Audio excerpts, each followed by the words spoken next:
نحمدہ ونصلی ونسلم علی سید الانبیاء والمرسلین اما بعد بسم اللہ الرحمن الرحیم۔ معزز خواتین و حضرات، السلام علیکم ورحمۃ اللہ وبرکاتہ۔ اربعین بغدادی اور فہم حدیث کی آج 32ویں حدیث ہے۔ سرکار دو عالم صلی اللہ علیہ وسلم کا فرمان عظیم ہے، اتق دعوت المظلوم، یعنی مظلوم کی بد دعا سے بچو، کیونکہ اللہ اور اس کے درمیان کوئی پردہ نہیں ہوتا۔ یعنی مظلوم جب بد دعا دیتا ہے، جس کے اوپر ظلم ہوتا ہے، جب آہ نکالتا ہے، جس کا استحصال ہوتا ہے، جب اس کے اندر سے ہو کی آواز نکلتی ہے، درد بری آواز نکلتی ہے، تو وہ آسمانوں کو چیرتے ہوئے بارگاہ الہ میں پہنچ جاتی ہے۔ پھر اس کی آہ کو، اس کی مظلومیت کو میرا مالک قبول کرتے ہوئے اس ظالم کا پھر قلع کما کر دیتا ہے۔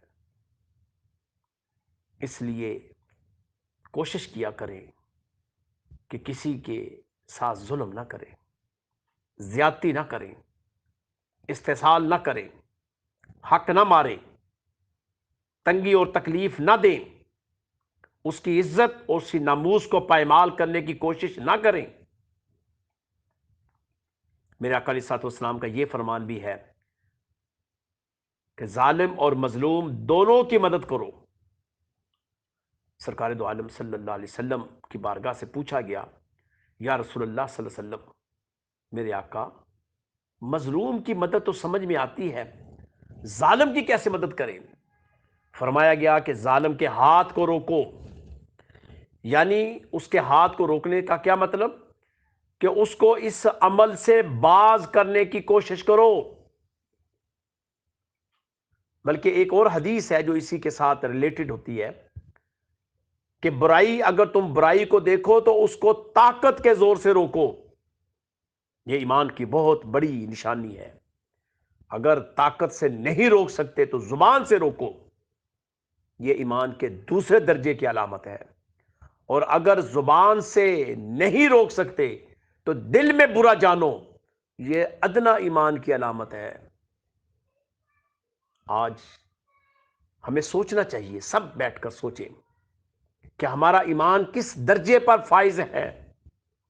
ہمارے سامنے ظلم ہو رہا ہو تو ہم کس حد تک اس ظالم کے ہاتھ کو روکتے ہیں، یا کس حد تک زبان سے اس ظالم کا قلع کما کرنے کی کوشش کرتے ہیں اور اس ظالم کو، اس کی مذمت کرتے ہیں۔ نہ ہم طاقت کے زور پر ظالم کے ظلم سے لوگوں کو بچا رہے ہیں، اور نہ ہی زبان کے زور پر ظالم کے ظلم کی کارستانیوں سے لوگوں کو بچا رہے ہیں۔ اور دل کے اندر تو برا جانتے ہیں کہ نہیں جانتے، یہ بھی تو اللہ ہی بہتر جانتا ہے، لیکن میں نے اکثر دیکھا ہے کہ دل سے بھی کوئی برا نہیں جانتا۔ بلکہ اگر کوئی ظالم ظلم کر رہا ہو تو میں نے دیکھا کہ اگر ظالم طاقتور ہے تو لوگ اس طاقتور ظالم کے ساتھ کھڑے ہو جاتے ہیں اور مظلوم کی مذمت مزید کرتے ہیں، اور مظلوم کو پتھر مزید مارتے ہیں، اور مظلوم کا استحصال مزید کرتے ہیں۔ اس کے دل جوئی نہیں کرتے، اس کی حوصلہ افزائی نہیں کرتے، بلکہ جس حد تک ہوتا ہے اس کے ساتھ تشدد کرتے ہیں، چاہے وہ تشدد اخلاقی ہو، چاہے وہ تشدد مالی ہو، چاہے وہ تشدد جسمانی ہو۔ ہر قسم کے تشدد کا ہم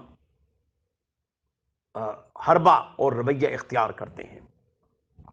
اس لیے دوستو، یہ چھوٹی چھوٹی حدیثیں ہیں، یہ تو وہ موضوع ہے جس کے اوپر گھنٹوں گفتگو کی جا سکتی ہے، لیکن چونکہ ہم نے فہم حدیث کے اندر 3 سے 5 منٹ کا دورانیہ رکھا ہے کہ موٹی سی بات آپ کے ذہن میں آ جائے، سادہ سی بات آپ کے ذہن میں آ جائے، سادہ سا تصور اور خیال آپ کے ذہن میں آ جائے۔ اور یہ چھوٹی چھوٹی باتیں کیا ہیں؟